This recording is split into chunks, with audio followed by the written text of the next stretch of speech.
graça e a paz, meus irmãos, mais uma escola bíblica classe única, online aí. E na nossa jornada temos andado aí pelas marcas de uma igreja saudável.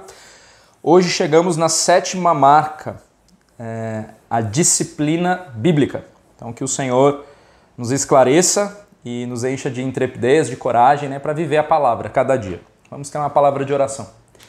Bondoso Deus, muito obrigado pela tua fidelidade, pelo teu amor por nós. Perdoa, Senhor, os nossos pecados, as nossas falhas, as nossas omissões. Nos capacite a cada dia, Deus, a colocar em prática a tua palavra, que é viva, que é a verdade, que é o teu caminho para as nossas vidas. E assim oramos em nome de Cristo. Amém. Então, a 7ª marca de uma igreja saudável, seguindo aqui o curso do livro 9 Marcas de uma Igreja Saudável, do Mark Dever, né?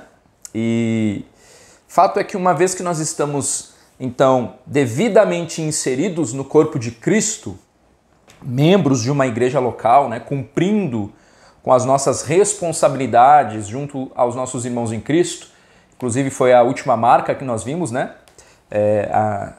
Uma noção bíblica a respeito do que é ser membro, né, da membresia de uma igreja.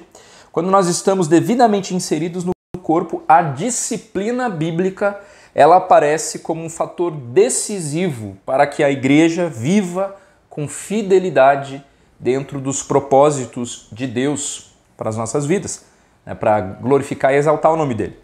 Então nós temos que ter uma visão, primeiro, mais ampla sobre disciplina, ou seja, a igreja ela age em todos os seus aspectos, tendo em vista uma disciplina formativa, digamos assim, né, que acaba por moldar o caráter de cada um de nós, né, filhos de Deus, irmãos que somos em Cristo.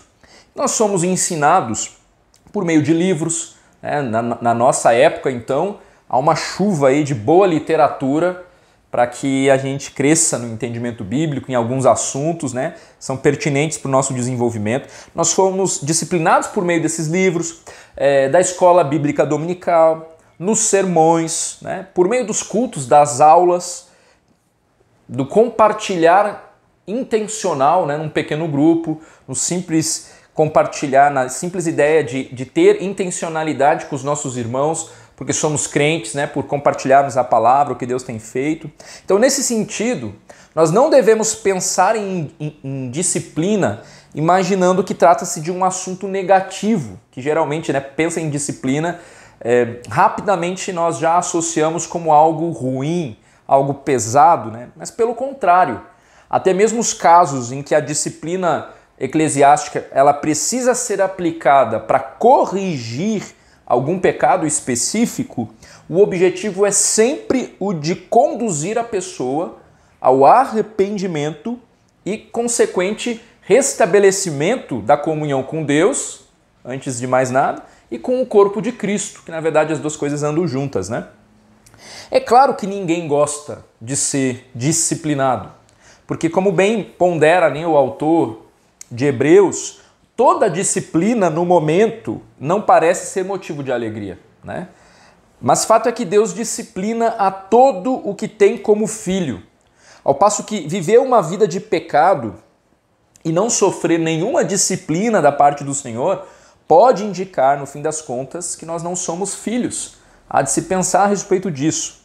O que eu quero dizer é que a disciplina bíblica ela está no coração de Deus, porque, de forma ampla, trata-se de corrigir o pecado na igreja. Então, a questão torna-se mais complexa, entre aspas, né? Porque muitas vezes nós aceitamos a ideia de que Deus ele nos disciplina, né? Nós aceitamos a ideia de Deus nos disciplinar, mas nós rejeitamos o fato de que é o plano de Deus usar a igreja para isso. Nosso coração é soberbo, é orgulhoso, né? Quer sempre se mostrar, muitas vezes, mais próximo de Deus, né? E às vezes acaba rejeitando que o caminho do Senhor para nossa disciplina implica em utilizar-se da própria igreja, desse uns aos outros, né, da exortação, da admoestação bíblica. Então ele nos orienta como igreja a tratar o pecado com seriedade nas nossas próprias vidas e na vida da igreja como um todo. Então não há espaço para a indiferença com relação ao pecado, né? A disciplina bíblica, ela visa a saúde da igreja e ela tem como objetivo a glória de Deus. Então, e isso acaba fazendo uma distinção clara entre o padrão de Deus e o padrão deste mundo corrupto, do qual nós não fazemos mais parte no sentido de colaborar ali com os mesmos pensamentos. É uma nova maneira de ver o mundo, né? Estamos neste mundo, mas para fazer diferença, para ser luz, né? E não para compactuarmos com as obras das trevas. A disciplina, então, ela vem como um marco de distinção entre o caminho de Deus e o caminho da carne, desse mundo que jaz no maligno.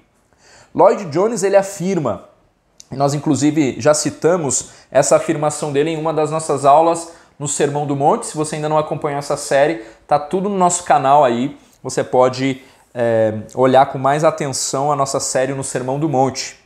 Mas Lloyd Jones, ele afirma: devido às nossas ideias e noções frouxas, quase se diz uma perfeita verdade ao se afirmar que a disciplina é praticamente não existente na igreja cristã moderna. Quando foi a última vez que você ouviu falar de uma pessoa que foi excluída de alguma igreja local? Qual foi a última vez em que você ouviu falar de alguém que foi suspenso da mesa de comunhão? Folheie as páginas da história do protestantismo e você descobrirá que a definição protestante de uma igreja tem sido esta: uma igreja é um lugar onde a palavra de Deus é pregada, as ordenanças são administradas e a disciplina é exercida. E ele continua: para os pais protestantes, a disciplina era um sinal distintivo da igreja, tanto quanto a pregação da palavra e a administração das ordenanças. No entanto, conhecemos muito pouco sobre disciplina. Isso resulta dessa noção frouxa e sentimental que pensa que não se deve exercer qualquer tipo de juízo e que pergunta: quem é você para expressar o seu julgamento? No entanto, as Escrituras exortam-nos a esse exercício da disciplina.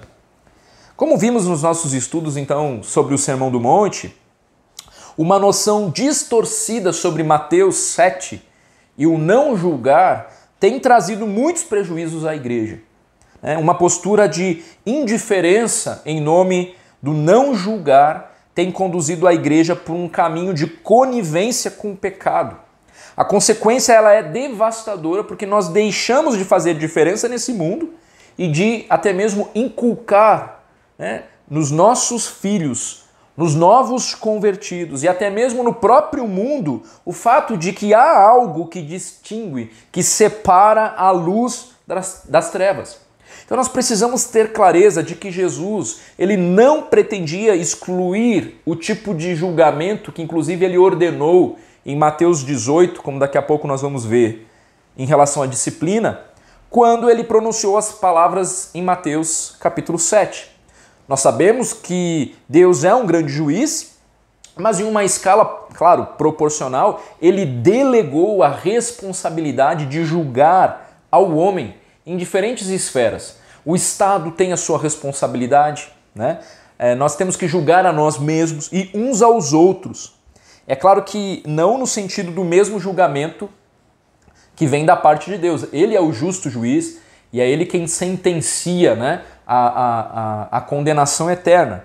Nós não nos colocamos no lugar de Deus, mas nós temos sim uma responsabilidade. Então olha lá direitinho a aula de Mateus, capítulo 7, Sermão do Monte, para refrescar a memória aí sobre ter um conceito correto sobre o que significa esse não julgar, porque nós temos responsabilidades de julgarmos, sim, uns aos outros, à luz das Escrituras para a glória de Deus. Nós fomos chamados a julgar, a discernir o certo do errado e a aplicar o que Deus ordena em sua palavra. Então em Mateus 7, Jesus não está proibindo o julgamento do pecado alheio. Nós temos que julgar estas questões. Então, fechar os olhos para o pecado não demonstra graça, mas sim perigo para a igreja e individualmente. Confrontar o pecado, portanto, não é opcional, mas essencial. Lidar com o pecado não é julgamentalismo, mas curativo. É o que nos cura. Corrigir o pecado não é algo carnal, mas espiritual, e Deus nos exige isso. Então, pensar em disciplina eclesiástica é pensar na necessidade que temos como igreja de mostrar que há uma distinção entre a igreja e o mundo. Acho que esse é um dos pilares quando pensamos em disciplina eclesiástica. Então, na prática, nas palavras de Dever, né, se alguém reivindica ser cristão e se recusa a viver como um cristão deve viver, nós precisamos seguir o que Paulo disse e, para a glória de Deus e o bem daquela pessoa, excluí-la da membresia da igreja. É claro que a disciplina bíblica não é um assunto fácil. É por isso que a nossa motivação deve estar no lugar certo. Então não se trata de nós, mas se trata de Deus. Há vários textos bíblicos que mostram a importância de tratar o pecado na vida do corpo. Deus mesmo, ele nos disciplina e, conforme veremos, ele nos ordena a fazer o mesmo uns aos outros. Então a igreja local, ela tem a responsabilidade e competência especiais em relação a isso, a essa questão da disciplina. Então vamos olhar para dois textos principais.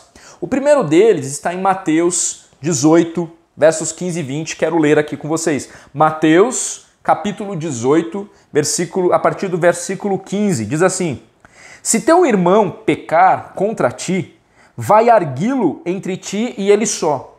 Se ele te ouvir, ganhaste a teu irmão. Se, porém, não te ouvir, toma ainda contigo uma ou duas pessoas, para que pelo depoimento de 2 ou 3 testemunhas toda a palavra se estabeleça.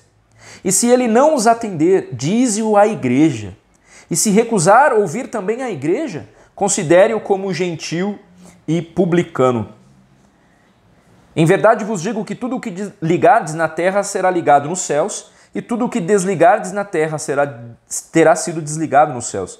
Em verdade também vos digo que se 2 dentre vós sobre a terra concordarem a respeito de qualquer coisa que porventura pedirem, se-lhe-ás concedida por meu Pai que está nos céus.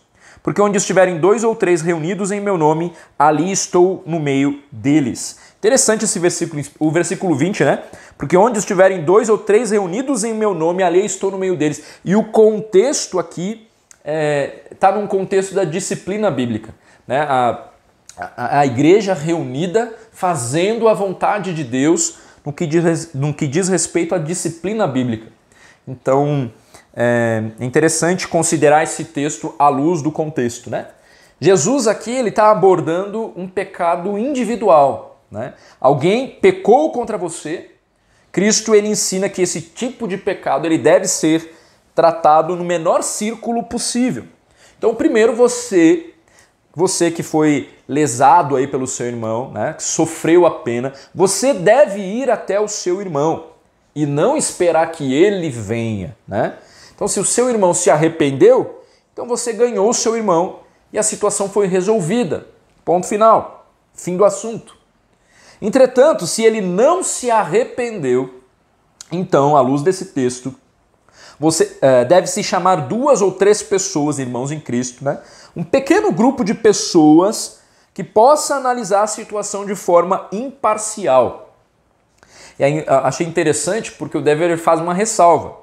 É um grupo de pessoas, de irmãos em Cristo, que possam analisar a questão de uma forma imparcial e não os seus amigos que vão ficar do seu lado.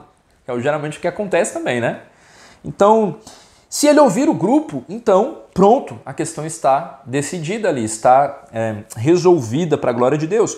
O último passo, se o irmão continua sem se arrepender, aí é levar para a igreja. E se ele ouvir a igreja, glória a Deus, há reconciliação. Se não ouvir, então, Jesus nos instrui a fazer algo que pode nos parecer chocante, inclusive. Ele diz para tratarmos aquela pessoa que não se arrependeu como um gentil ou publicano, como alguém que não fazia parte, né, o gentil não fazia parte da comunidade de Israel.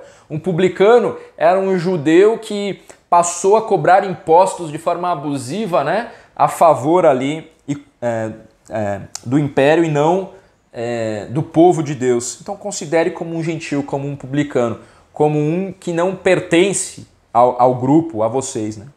Qual que é a sua reação quando alguém peca contra você? Você apresenta a sua queixa ali para a pessoa e nunca mais fala com a pessoa? Ou você apenas cria ressentimento no seu coração?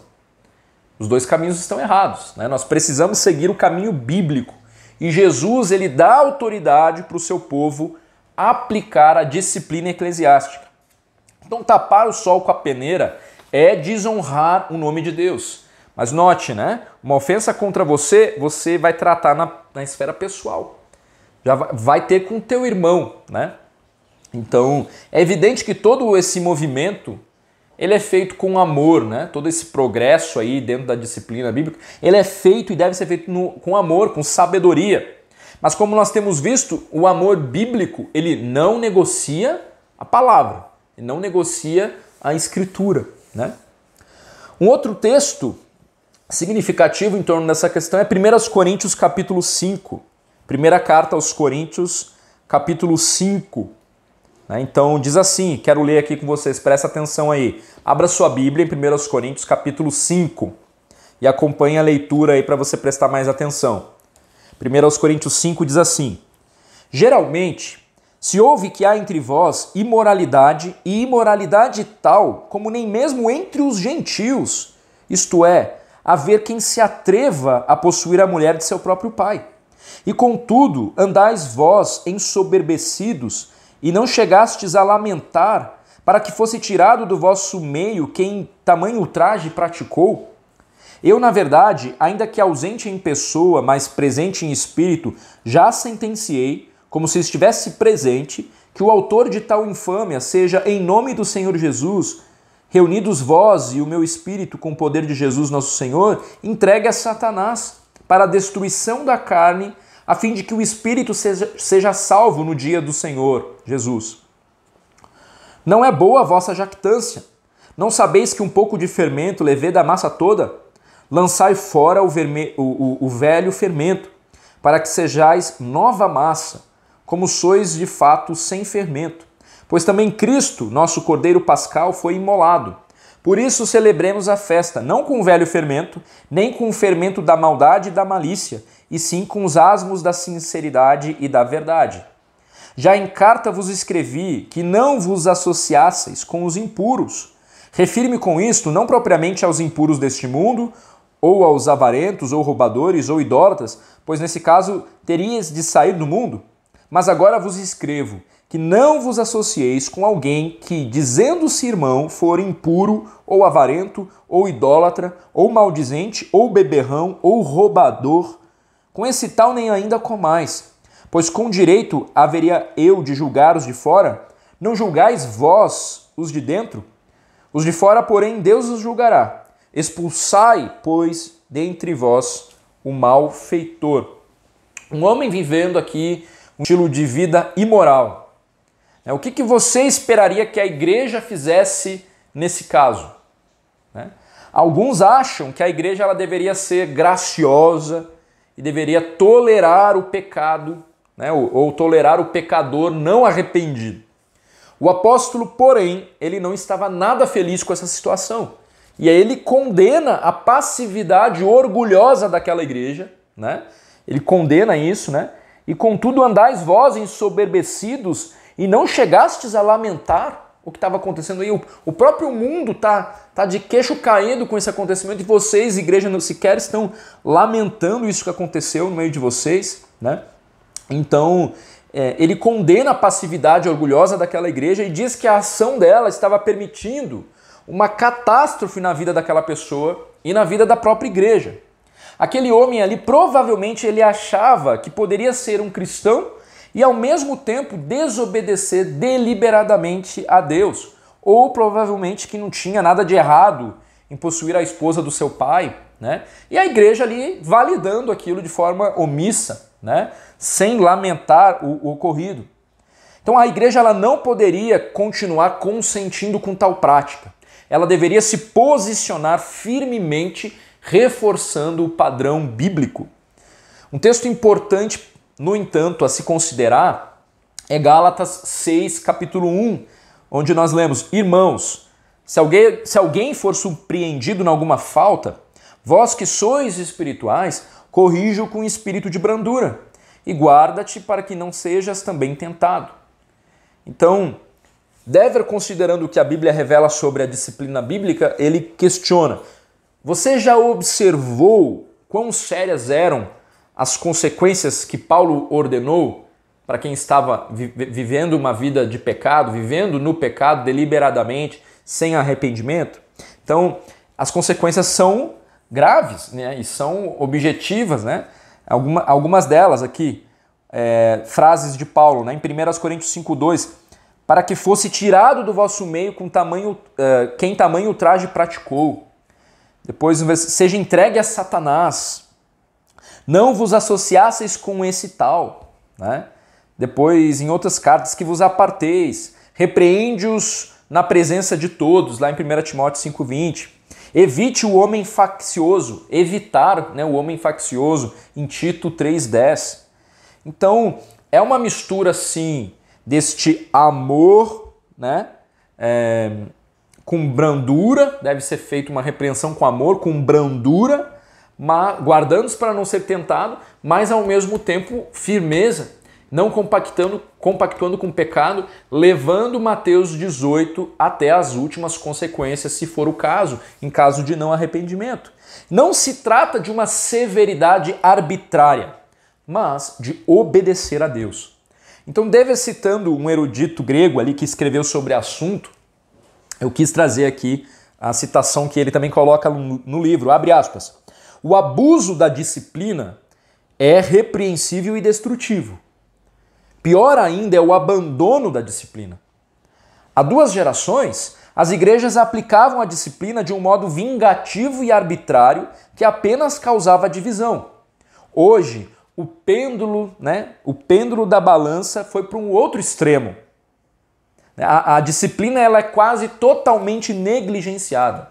Este é o tempo para que uma nova geração de pastores restaure esta importante função da igreja ao seu legítimo lugar e significado na vida da igreja. Fecha aspas.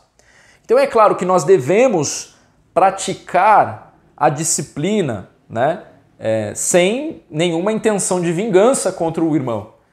Visa o amor, visa a restauração, visa a glória do nome de Deus, né? Então não devemos praticar a disciplina para sermos vingativos. Nós não devemos achar que a disciplina bíblica implica também em uma declaração sobre a posição eterna da pessoa, sobre o destino eterno da pessoa. Nós não temos como afirmar isso. O Senhor é que conhece o coração, o Senhor é dono da salvação. Então, colocar em prática Mateus 18 não significa que a igreja tem o poder de tirar alguém do céu, né? Não é essa a questão. O nosso objetivo é disciplinar com humildade, em humildade e amor a Deus, né? Amor ao Senhor e amor também à pessoa disciplinada, para que ela caia em si, para que ela entenda, né, quem é o padrão desse Deus que é santo, que é puro, né? E que sirva até de testemunho para os demais, para cada um de nós, nesse movimento de cuidado mútuo, né, de edificação mútua. Então, outros objetivos, como eu falei, né, para o bem da pessoa disciplinada, nós não queremos, inclusive, encorajar a hipocrisia dentro das nossas igrejas, né, daqueles que têm um coração endurecido por seus pecados e que acham que podem viver uma vida cristã, né, se dizer cristão, se reconhecer em uma igreja local, se identificar com uma igreja local e continuar vivendo uma vida como se a palavra não importasse. Nós não podemos permitir que a pessoa continue nesse estado de hipocrisia, né? É claro que nós sabemos que não existem pessoas perfeitas na igreja, nós sabemos disso, mas a questão não é essa, não é separar, né? Todos somos pecadores, nós vamos falhar, mas há uma grande diferença entre alguém que está arrependido, contrito, querendo viver uma vida de santidade, e aquele que quer viver uma vida dupla, né? De hipocrisia dentro da igreja, e a igreja não pode se calar diante disso, né? Um outro objetivo, para o bem de outros cristãos, quando eles veem o perigo do pecado. Então, diante de um pecado sério, nós temos o exemplo aí, né? Os líderes, eles devem ser disciplinados publicamente, para que os outros vejam e sejam advertidos ao verem a natureza grave do pecado. Então, por isso que, inclusive, os presbíteros, né, os pastores,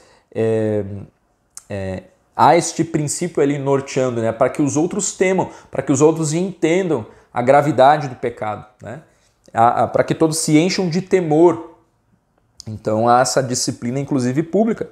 É claro que não é cada falha do pastor, né, do líder, mas são pecados sérios, né, públicos ali, que precisam ser realmente colocados como modelo para toda a congregação. Um outro objetivo da disciplina bíblica, para a saúde da igreja como um todo. A disciplina, nós sabemos, ela não é o foco central agora, né? Não vai virar esse o foco central da igreja, mas ela deve ser exercida para que a igreja cumpra com o seu propósito principal, né? Glorificar a Deus, evangelizar, proclamar, né, o evangelho de forma coerente nesse mundo.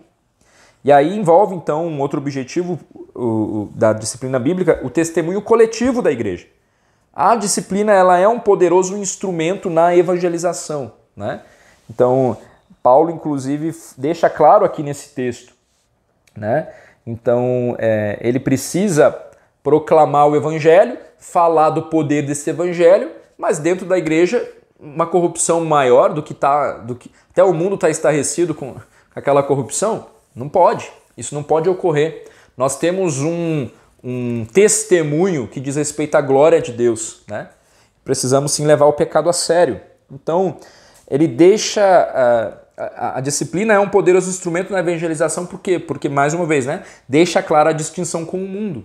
Não de que há uma comunidade de pessoas perfeitas, mas de pessoas que são transformadas pelo poder de Deus, apesar delas, né? Apesar delas. São confrontadas, abandonam o pecado, são restauradas e podem ser um instrumento nas mãos de Deus, né? E aí, por fim, claro, para a glória de Deus, quando nós refletimos a sua santidade, cada vez que nós nos submetemos à vontade dele, nos sujeitamos, nos arrependemos dos nossos pecados, nós refletimos a santidade dele, e isso tem a ver com a glória dele. Então, disciplina bíblica tem a ver com o caráter santo de Deus sendo forjado em nós, transformando o nosso procedimento, a nossa vida em todas as áreas, né? Então, uma igreja que não leva a sério a luta contra o pecado, né, e não deixa isso muito bem estabelecido, né, de que trata-se de uma igreja que leva a palavra a sério, sem negociar os princípios, né, a começar na própria vida, né? Nós precisamos nos autoconfrontar, precisamos buscar ajuda, né, na luta contra o pecado, e precisamos aplicar a disciplina bíblica. Então, a disciplina bíblica na igreja é apenas obediência a Deus e uma simples confissão de que precisamos de ajuda. Nós não podemos viver a vida cristã sozinhos. O nosso propósito em praticar a disciplina na igreja é positivo para a pessoa que recebe essa disciplina, para os outros cristãos, quando eles veem o perigo real do pecado, para a saúde da igreja como um todo e para o testemunho coletivo da igreja para os de fora. Acima de tudo, nossa santidade tem de refletir a santidade de Deus. Então, ser membro de uma igreja precisa ter significado. Não por causa do nosso orgulho pessoal, e sim por causa do nome de Deus. Então, a disciplina bíblica na igreja é uma marca de uma igreja saudável. É uma marca de uma igreja saudável, né? Hoje, as pessoas, ao invés de se deixarem confrontar com seus pecados, elas se sentem ofendidas e mudam de igreja, né? Não são elas que têm que mudar. É a igreja que precisa se acomodar ao padrão, né? Abaixar o padrão para que o número de membros aumente, para que a gente não venha perder pessoas para outras igrejas. Irmãos, isso não pode passar, né, se passar na nossa mente, a gente tem que espantar rapidamente, porque o nosso interesse é que a nossa igreja tenha pessoas comprometidas com a palavra, não pessoas perfeitas, né? Nós sabemos, a começar por mim aqui, né? Nós somos pecadores, né? Então não é uma comunidade de pessoas perfeitas, mas é uma comunidade de pessoas que amam umas às outras, a ponto de haver a confrontação. A ponto de haver a confrontação por amor a Deus, por amor à palavra de Deus. Então, se você tem consciência do pecado do teu irmão e você não o confronta, você tá prestando um desserviço, né, para o corpo de Cristo.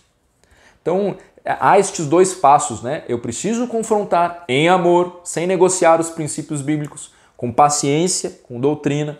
E eu preciso me deixar confrontar também, né? Especialmente quando nós somos confrontados com a própria palavra, né? E não com o achismo, né, das pessoas e tudo mais. Então, a nossa segurança continua sendo a palavra, a suficiência da palavra, e nós precisamos considerar aqui o que o Dever, né, os autores aqui, eles colocam como princípios, né, norteadores aí, que tem a ver com, interligando toda a disciplina bíblica, mas sobretudo o que o próprio Jesus falou, né? Às vezes a palavra ela é dura, é uma palavra dura, difícil até, né? Porque para que a gente, é mais cômodo a gente não se incomodar, é mais cômodo a gente fingir que não tem nada a ver com a vida do outro, né? Só que o Senhor, ele nos manda viver o contrário, né? Ele nos manda aplicar a disciplina bíblica por amor a Ele. Isso tem a ver com o caráter dele, isso tem a ver com a igreja, que é a igreja dele. Ele é o dono de todas as coisas. Ele não tolera a displicência, ele não tolera que a sua igreja continue vivendo como se nada tivesse acontecido, quando o próprio evangelho é o poder de Deus que transforma, né? Então, cabe a nós meditarmos sobre esta palavra, entender que disciplina bíblica não é uma opção, né? Nós precisamos confrontar uns aos outros, e a nossa omissão em não praticarmos a disciplina bíblica, a confrontação, desde a esfera pessoal, que começa ali, buscando ganhar o irmão, aí chama outros, buscando ganhar o irmão, acaba, ele não se submete em arrependimento, acaba sendo expulso, né, da comunidade, mas também com um objetivo para ver se cai em si e ainda se arrependa do seu pecado, né? Agora, sempre que nós tentamos dar o nosso jeitinho para resolver as coisas, nós acabamos complicando mais as questões. Então, vamos praticar o amor bíblico. O amor bíblico envolve a confrontação. O amor bíblico envolve disciplina bíblica. Se você é passível, né? Está passível de confrontação, deixe-se confrontar, arrependa-se dos seus pecados, né? Deixe-se cuidar pela igreja que tem esse papel, né, de aplicar a disciplina. Não é um papel do pastor, é um papel da igreja. A igreja, ela tem que assumir este papel de não se conformar com este mundo, de não se conformar com o pecado deliberado em nosso meio, como se Deus não se importasse, né? Deus se importa com o pecado. Não é porque as coisas estão indo bem na sua vida, tá com dinheiro no bolso, tá tudo lindo e maravilhoso, que isto é o resultado da aprovação de Deus sobre a sua vida. O Senhor, ele se importa com o pecado e ele disciplina aquele que ele tem como filho. E ele entrega para a igreja, né, também delega à igreja esse papel de ser usado ali para forjar o caráter. Então, assim, estar plenamente vinculado numa igreja local implica em deixar-se confrontar, implica em você ser um instrumento de Deus para confrontar a vida do outro, né? E assim crescemos em amor, crescemos à semelhança de Cristo dia após dia. Que essa palavra possa confrontar os nossos corações, que nós possamos meditar nessas ideias aqui em torno desse tema e mudar, né? E mudar. Aprender que o Senhor tem um plano para as nossas vidas, a obra que Ele começou Ele vai completar, e isso por meio do seu povo, a dinâmica bíblica de restauração, né, de cura, que passa pelo arrependimento, e arrependimento se dá pela confrontação, né, e se dá pelo caminho proposto por Deus, e não pelo que eu ou você achamos sobre o modo como temos que lidar com a questão Y ou Z, para a gente não se incomodar, com medo aí de processos, né, ou o que quer que seja. Mais vale obedecer ao Senhor, obedecer a sua palavra e correr todos os riscos para que esta palavra continue tendo relevância no nosso coração, né, na nossa igreja, né, porque ela por si só tem relevância. Ela não precisa de nós para ter relevância, mas que a gente possa dar a devida honra, né, e proeminência para esta palavra, que inclusive nos indica a maneira como lidar uns com os outros, o trato uns pelos outros, que tem em vista o caráter de Cristo aperfeiçoado em nós. Então que Deus nos abençoe. Oremos. Senhor, o Senhor conhece o nosso coração.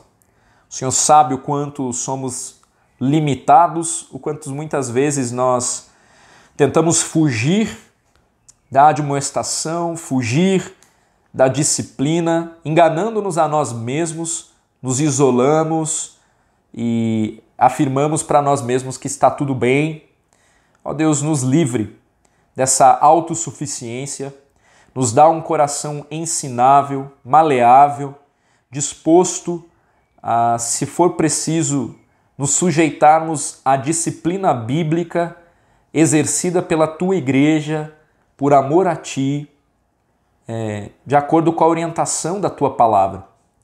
Também nos desperte, Senhor, e nos livre de tantos pecados, entre eles a fofoca, entre eles a falta da confrontação.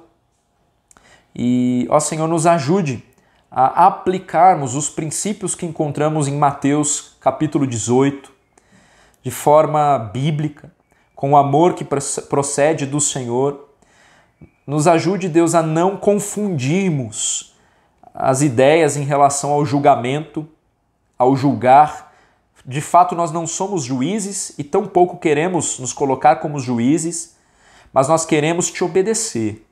Queremos deixar muito claro para nós mesmos e para aqueles que nos cercam que a Tua palavra, que a Tua orientação, ela tem valor, ela tem espaço, ela é a verdade, ela é a nossa regra de fé, de prática. E assim nós clamamos em nome de Cristo. Amém. Amém, meus irmãos? Então Deus abençoe você, um bom domingo na presença do nosso Deus e até logo mais.